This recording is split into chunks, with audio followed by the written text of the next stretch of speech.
Salut à tous, c'est Reconfusion et aujourd'hui on se retrouve pour un nouveau tutoriel sur Photoshop. Donc aujourd'hui je vais vous montrer comment j'ai réalisé mon background. Alors c'est simple, il m'a pris une bonne petite heure, donc je cherche tout ce que je voulais faire, voilà, tout réglé. Et maintenant je vais vous montrer comment on peut le faire en 10 minutes, enfin une dizaine de minutes. Donc déjà, ce template, on peut le télécharger sur YouTube. Bon, moi je l'ai un peu modifié bien sûr, mais on peut facilement le télécharger sur YouTube. Ça vous évite un boulot un peu chiant, on va dire. Mais bon, après si vous voulez faire comme vous voulez, ben vous le faites, hein.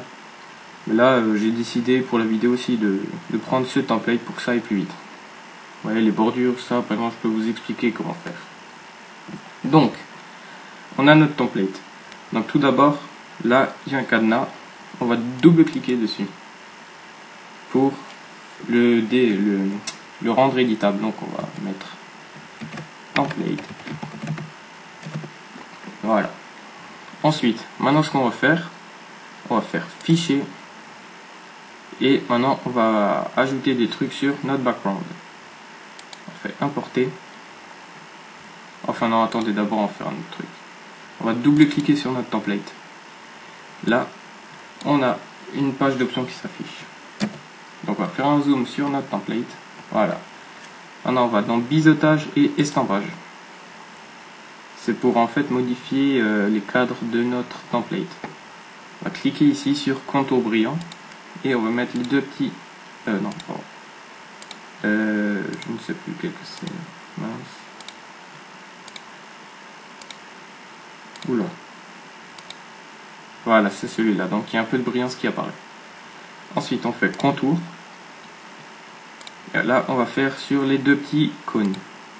Voilà. Puis l'étendue, on peut mettre à 70. Bon là il n'y a pas beaucoup de modifications qu'on peut apercevoir, mais c'est déjà ça. Ensuite on peut faire une lueur externe.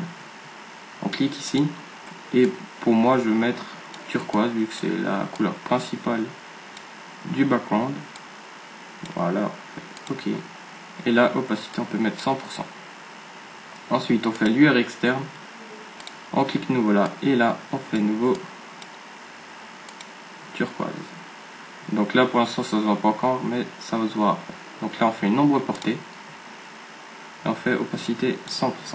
On peut faire OK. Et on fait un CTRL- pour revenir sur notre image. Ouais, donc là, bon là, ça se voit pas très bien, comme j'ai déjà dit, mais on peut apercevoir une légère lueur. Ça va mieux se voir sur YouTube quand le background sera plus grand. Donc maintenant on fait fichier, importer. Moi j'ai déjà mes textes qui ont été créés sur Cinema 4D. Donc j'ai fait un tuto pour comment importer une image sur Photoshop. Je vous invite à aller le voir. Je vais pas recommencer ici. Donc là, voilà, par exemple, code clip. Vous faites importer.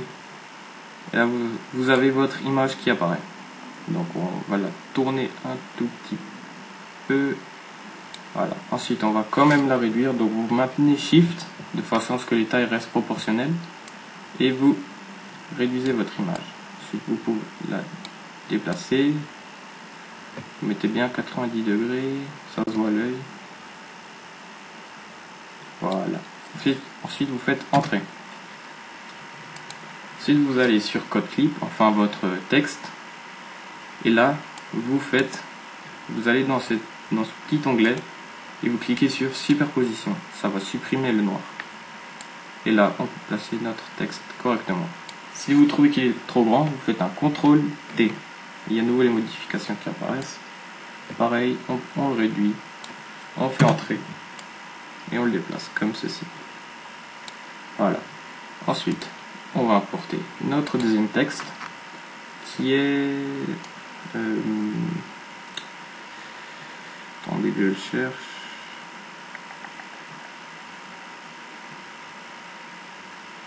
Voilà. Tutoriel. Pareil, on maintient Shift et on réduit ce texte. J'essaie de le mettre à la même taille que l'autre. Voilà, on le met un petit peu penché. On fait entrer. Et pareil, on fait superposition. Donc voilà, on a déjà ça. C'est déjà un bon début. Ensuite, on peut faire fichier, importer. On va rajouter un effet de fumée. Alors, pareil, si vous voulez des packs de fumée ou d'autres images qui vont bien sur Photoshop, vous allez sur YouTube et vous tapez pack GFX.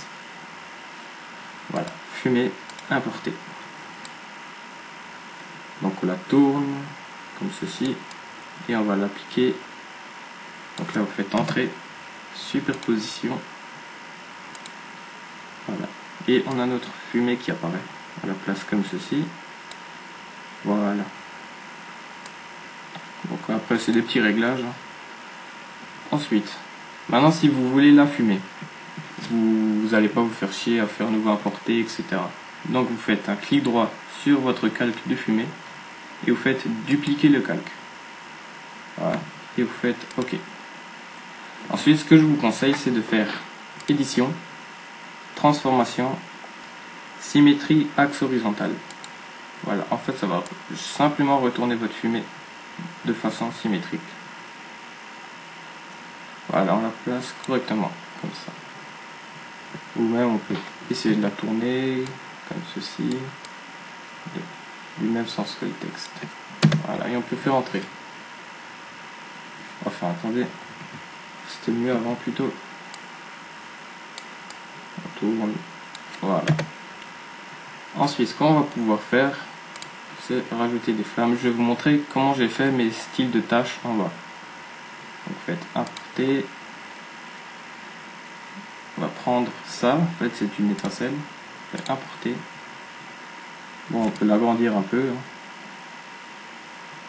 Voilà, comme ceci. On va le mettre dans le coin, comme ça. Pas trop près du bord, parce que sinon YouTube vous le supprimera. Enfin, on va pas le voir.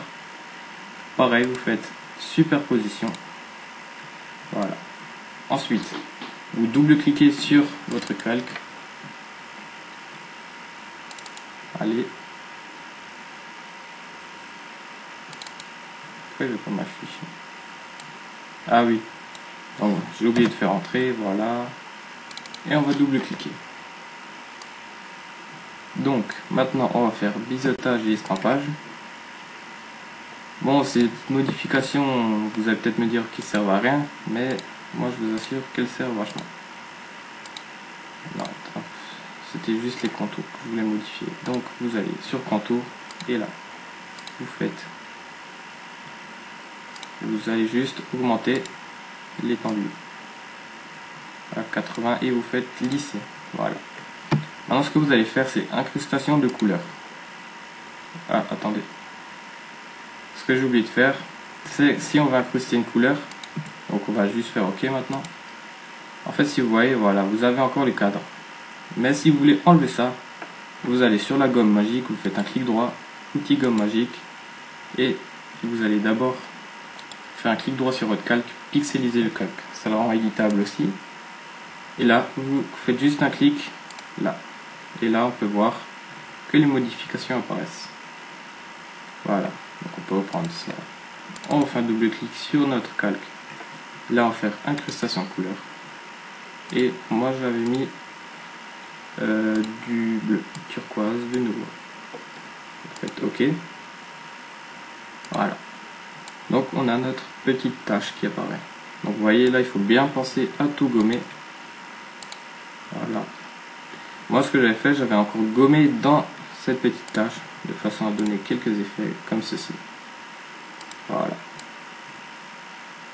Ensuite, ce qu'on va pouvoir faire, c'est faire fichier, importer, et on va réimporter notre étincelle de façon à ce qu'elle ne soit pas exactement pareille. Pareil, on l'agrandit, on la tourne d'une autre façon et on l'applique. Vous faites entrer, vous faites pixeliser le calque, donc clic droit, pixeliser le calque, puis vous allez faire vous allez reprendre votre gomme magique et vous cliquez sur le rectangle. Voilà. Alors, on peut reprendre ça et déplacer comme on veut. Maintenant, on va nous faire un double clic sur notre calque. Puis, on fait incrustation couleur. Voilà. On va mettre du turquoise. Ok, on fait biseautage et estampage pour donner une forme de relief. Là, on va cliquer sur pour un peu changer cette petite tâche. On va la cliquer, attendez que je cherche un nouveau, voilà, celui-là. Puis on fait profondeur, on va la mettre à 350, c'est ce que je vous conseille. Donc vous faites 300, attendez, tube de YouTube normal, non, allez, 350, faites entrer, voilà. On a notre petite tâche qui apparaît, pareil, vous reprenez votre gomme, voilà, et voilà. Attendez. Voilà.